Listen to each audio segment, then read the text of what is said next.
तो नाज़रीन, हुकूमत ने जैसे तैसे करके वफाक में और पंजाब में बजट तो पेश कर दिया, लेकिन इस बजट को पास करवाने के लिए अब उसे एड़ी चोटी का जोर लगाना पड़ रहा है। इस मौके पर इस बजट के अंदर कुछ ऐसी चीज़ें लाई गई हैं जिस पर आवाम सरापा एहतजाज है और आवाम के साथ साथ जो सरकारी मुलाजमीन हैं वो अपनी सरकार के खिलाफ सड़कों पर निकल आए हैं। इस मौके पर आज पंजाब असम्बली के अंदर एक ज़बरदस्त एहतजाज की कॉल दी गई और वहाँ पंजाब असम्बली के बाहर हज़ारों की तादाद में जो वर्कर्स हैं सरकारी वो जमा हो गए। शदीद वहाँ एहतजाज किया गया, जो हुकूमती पॉलिसी है उस पर तनकीद की गई, नारे लगाए गए और इस मौके पर कहा गया कि वो इस अवाम दुश्मन बजट को नामंजूर करते हैं, इसे रद्द करते हैं और इस मौके पर उनका यह एहतजाज अब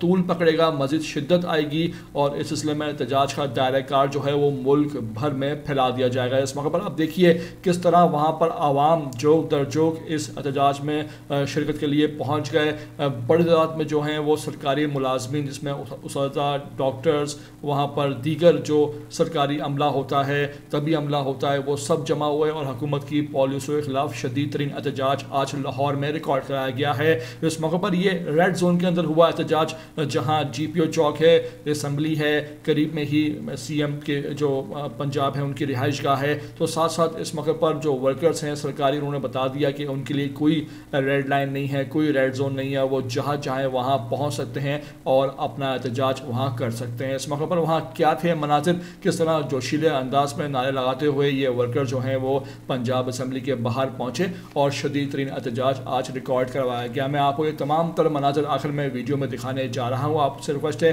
कि पहली बार अगर आए हो वीडियो पर तो लाजमी से इसको आप सब्सक्राइब करो, लाइक करो, शेयर करो और कमेंट करके मुझे अपनी कीमती राय से लाजमी ज़रूर आगाह भी किया करो।